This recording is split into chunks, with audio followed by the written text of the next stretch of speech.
Alors, je vous rappelle là, que cet après-midi à 1h30, il y a une importante conférence de presse. C'est le dépôt d'une solution moderne pour la mise en marché des bois. Les producteurs forestiers de la Côte-du-Sud veulent éviter un litige majeur lié à l'entrée en vigueur du règlement sur l'agence de vente du bois du syndicat des producteurs de bois de la Côte-du-Sud, donc l'Association des propriétaires de boisiers privés des Appalaches, le groupement forestier Bellechasse-Lévis, le groupement forestier Grand Portage et le groupement forestier Montmagny-Lillet convient les représentants des médias à une conférence de presse au cours de laquelle sera présentée une proposition devant permettre de régler le litige dans le domaine du sciage qui a créé beaucoup d'incertitudes au sein des propriétaires forestiers et de la filière forestière, entraînant ainsi la fermeture des sentiers de motoneige dans la Côte-du-Sud qui crée de grandes difficultés à des entreprises, dont Pourvoirie d'Aquam, Max Vidal qui était avec nous hier, restaurant du club de golf Saint-Pamphile et d'autres qui subissent les contre-coups de cette fermeture des sentiers de motoneige. Donc, est-ce qu'on va annoncer aujourd'hui l'ouverture des sentiers de motoneige? Je ne le sais pas, mais je serai là à 1h30, puis on va prendre des images. Je serai avec Jean Carbonneau. On va aller prendre des images pour vous et on va vous montrer ça demain. Maintenant, mise au point du CI3S, bon, c'est par voie de communiqué là, on a eu cette information-là du Centre intégré de santé et des services sociaux de Chaudière-Appalaches qui faisait le point vendredi dernier par voie de communiqué sur des nouvelles mesures mises en place. Bon, je ne vous cache pas que j'ai un peu de la difficulté à vous comprendre ce communiqué-là. C'est qu'on cherche, là, on dit qu'au mois de février, il va y avoir 300 postes de disponibles actuellement et 650 à la prochaine vague d'affichage interne qui se tiendra en février. Mais là, on dit que ça va affecter là, les ressources humaines. Donc, c'est l'abolition de 122 postes avec titulaires.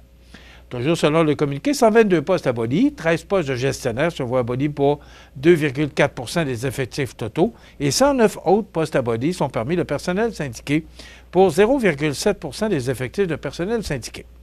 Alors, on dit qu'on a des postes disponibles en février, mais là, on fait une coupure de 122 postes. C'est pas évident à comprendre. C'est sûr que tous les ministères, là, attendez-vous, que ça va être, parce qu'on a vu, là, hier, dans le ministère de l'Éducation, là, alors qu'on va couper les revenus, les subventions, ou je ne sais pas comment on appelle ça, là, mais l'argent qu'on donnait au centre de services scolaires pour pouvoir soutenir les municipalités qui profitent des installations du centre de services scolaires, parce qu'il y a une belle complicité entre les municipalités et le centre de services scolaires de la Côte-du-Sud, ou tous les centres de services scolaires. Mais chez nous, je sais qu'il y a...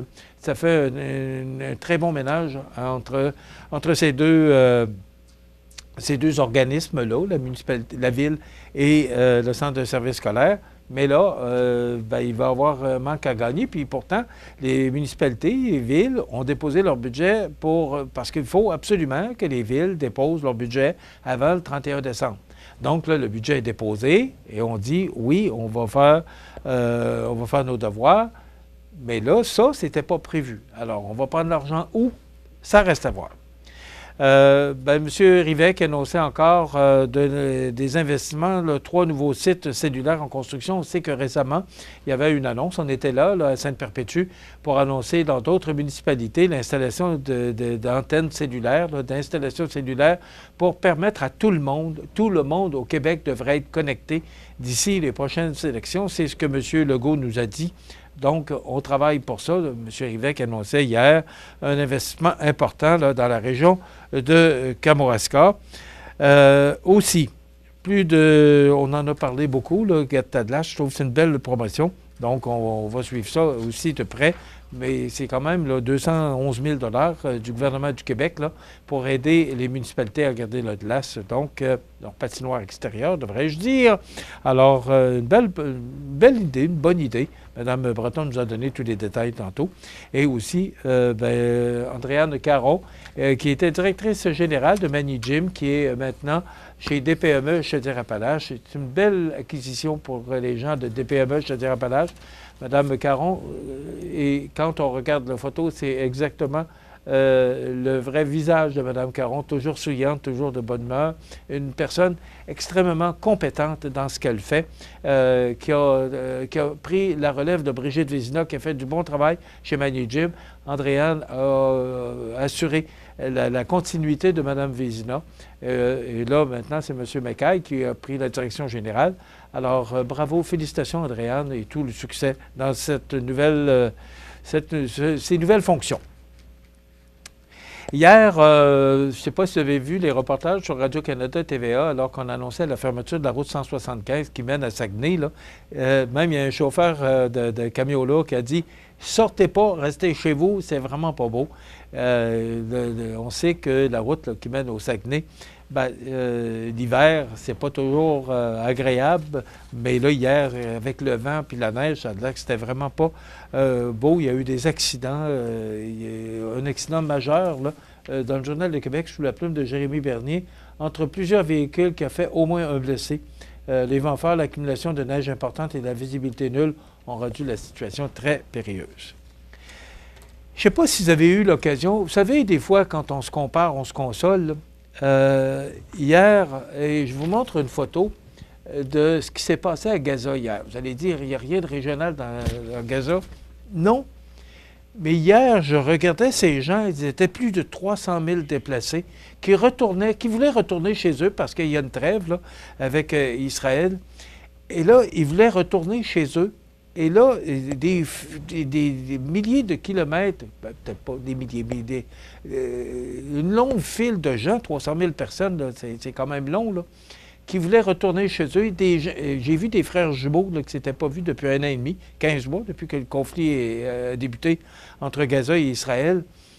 C'était de voir ces gens-là, comment ils étaient heureux de retourner chez eux.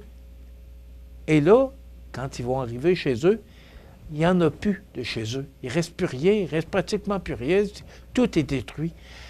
Tout est à reconstruire. Et j'écoutais un spécialiste hier soir, durant l'émission de Céline Galipeau, qui mentionnait le temps que ça va prendre à tout reconstruire.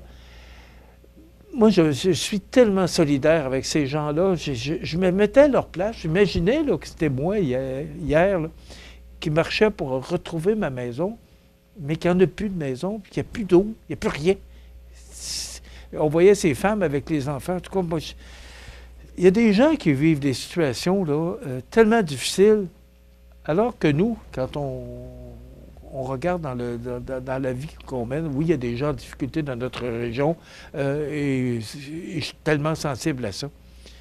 Mais particulièrement hier, là, j'avais une pensée pour ces gens-là qui retournent chez eux, qui ont hâte de retourner chez eux, mais il n'y en a plus de chez eux. Alors, c'est triste, puis il y en a tellement qui vivent de la misère, c'est épouvantable. Bon, le temps passe vite. Il y a...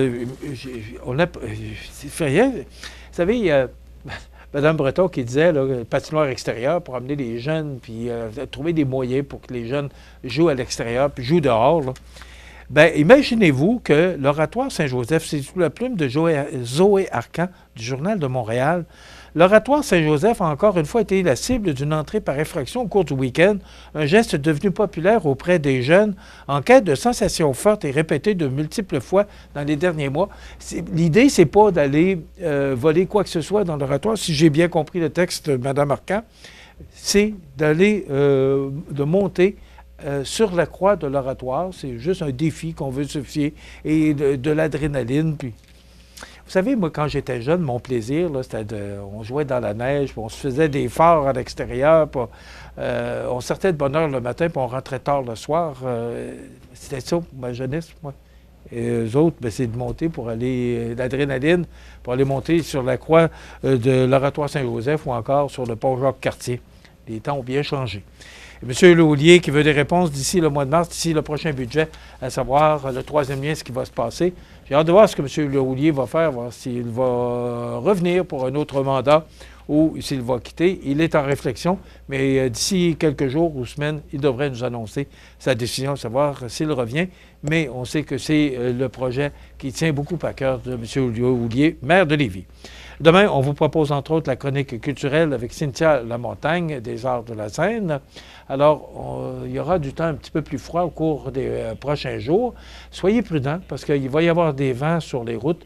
On se retrouve demain pour une autre émission d'information. Bonne journée.